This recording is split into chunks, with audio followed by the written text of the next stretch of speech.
Hello, Cancer, Sun, Moon Rising, and Venus Signs. Kamusta kayo? Sana po'y nasa mabuti kayong kalagayan. Welcome back po sa Star Tarot. At kung bago kayo rito, welcome din po kayo. Please subscribe, like, share my videos, and leave me a comment kung nakaresonate kayo.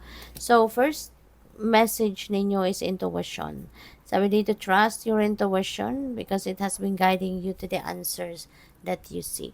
So, pagtiwalaan nyo lang kung ano yung intuition ninyo. Pagtiwala kayo sa kung ano man yung binubulong no, ng universe sa'yo through your intuition. Kasi, ano yan gabay yan sa inyo ng universe. No? Yan ang ano sa inyo. Pwedeng, ano yan, pwedeng, yan ang aakay talaga sa inyo papunto sa tamang pagdedesisyon, sa tamang path, no, na dapat ninyong tahakin, yung ganon. So you also have signs. The universe has been gently nudging you forward by revealing to you signs and synchronicities. So definitely guidance ito para sa iyo, Cancer. Okay? Aside no from the intuitive messages and nudges na pinapadala sa inyo ng divine universe, you're also being sent signs and synchronicities. So kaya pay attention kayo kasi yung mga signs and synchronicities na yan, and omens, mga ganyan, usually they come in a very subtle way. Yung kung hindi ninyo talaga papansinin, kung hindi kayo magpa-pay attention sa mga nangyayari, you won't be able to figure out na sign yan para sa iyo, na yan ay mensahe sa iyo ng divine. Diba? Kaya, pay attention to the subtleties, no, that comes towards you. Yung mga pinapakita niya, yung mga symbols na ginagamit niya, no, katulad ng mga birds, grasshoppers, butterflies, yung mga kadalasan, ano, na ginagamit niya, specific kind of birds, mga ganon. So, malalaman din naman ninyo, no, mararamdaman ninyo na that is a sign para sa iyo kasi it will continue to come back, no, sa harap ninyo, sa paligid ninyo, talagang lagi yan nandiyan, no? Pabalik-balik na magpapakita sa'yo until mapansin mo yan. Until mapansin mo yan. And if there is something like that na naramdaman kayo na, this is a sign for me. And you don't know exactly kung ano kayang ibig sabihin nito. Diba? Ano kayang mensahe ng universe para sa akin? Walang problema, matutulungan kayo ng Google dyan. So, ihanapin nyo lang kung ano yung, kunyari, lagi kayong nakakakita ng, let's say, grasshopper sa loob ng bahay nyo. Diba? That's weird. Kasi sa loob ng bahay, that's not the natural habitat, 'di ba, ng isang grasshopper. 'Di ba, dapat nasa outdoors yan, nasa labas yan, nasa garden yan, nasa mga halaman yan. 'Di ba? So, that's weird. So, that is definitely a sign for you. Merong mensahe yan para sa iyo. Kaya, i-google ninyo anong ibig sabihin nun. No? Anong spiritual meaning. 'Di ba? Na nakahanap kayo or nakakita kayo ng grasshopper sa loob ng bahay. 'Di ba? So, basahin ninyo mga ganun kasi those are guidance para sa'yo, ng universe. So, we have magnificence. You are amazing, magnificent, and unique. But most importantly, you are enough. Kaya, magandang paalala din ito para sa iba sa inyo, Cancer, na huwag ninyong pagdudahan ng inyong sarili. Okay? Huwag ninyong pagdudahan ng inyong kakayanan, ang inyong mga talents, skills, and gifts. And higit sa lahat, yung sarili mismo ninyo. Kasi you are magnificent. Alright? You are amazing. You are unique. Lahat tayo unique. 'Di ba? From each other. Kaya, ang mas mahalaga, you are good enough. 'Di ba? You are not lesser of a person compared to other people. Kaya don't feel small.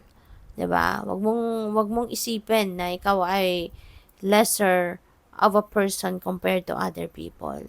Wag mong isipin na, kaya hindi ako nagtatagumpay kasi ganito lang ako. Hindi po. 'Di ba? Don't think like that. Kasi we are all equipped now with talents, skills, and gifts. Lahat tayo, binigyan tayo ng kanya-kanyang talento, kanya-kanyang skills, kanya-kanyang spiritual gifts na magagamit natin, 'di ba? Para matupad natin ang mga pangarap natin. Magagamit natin para mag-prosper tayo sa buhay.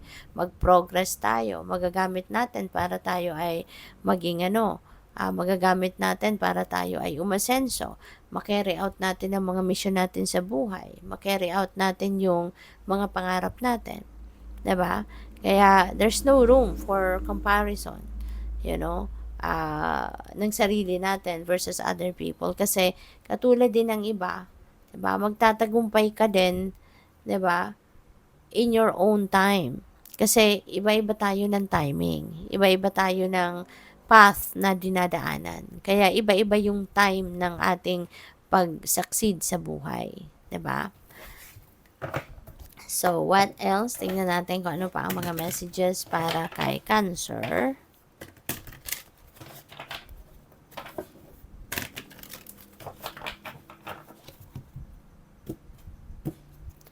So, we have material harvest. Wow. So, time na to for harvesting the fruit of your labor. You know? So, meron dadating, no, na mga additional wealth para sa'yo. There is financial gain dito. At bunga yan, no, ng inyong pagsisikap. Bunga yan ng inyong pagtsatsaga, paghihirap. So, ngayon, makakamit mo na siya. Makukuha mo na, mahahawakan mo na, mapapakinabangan mo na, 'di ba? Yung financial reward, no, ng inyong pagtatrabaho. So we also have harmony. So napakaganda rin. This is romantic relationship na pwede ritong mabuo. Baka merong bagong love connection na mabubuo between you and another person. Kung single pa kayo, 'di ba? Or po pwede rin, ano, na ano to, po pwede rin na ang iba sa inyo baka nasa existing romantic relationship na kayo at ngayon mas baka magle-level up na ba. Pwede ritong merong magpapakasal na, pwedeng bagong kasal, pwedeng magpapakasal, pwedeng mai-engage, yung ganon. There will be more harmony and love, no, na ipapakita kayo sa bawat isa, sa person ninyo. Yung ganon. Kaya good luck sa iyo and congrats. We have intuition. See? Intuition. So, sa lagi kong paggamit ng card na to, no, ay ng card deck na to, first time lang na lumabas yung intuition na card dito. So, this is beautiful. So, yeah, this is a reminder para sa iyo, Cancer, no? Na pakinggan ninyo yung inyong intuition. Listen to it, tune into it. Kasi maaari, no, na ang iba sa inyo, baka nasa panahon or punto kayo ng buhay ninyo na parang siguro baka nawawalan kayo ng direction or pwedeng ang iba sa inyo walang direksyon. Diba? As in, you don't know where you are heading. You don't know what you are going to do. You don't know what is going to be your priority. Yung mga ganun. Dumadating sa puntong, sa buhay natin na mga ganun pagkakataon. Kasi, diba, no one is perfect. Nothing is perfect. No journey is perfect. Kaya, hindi malayo mangyari yun. Diba? Nawawalan tayo ng direction.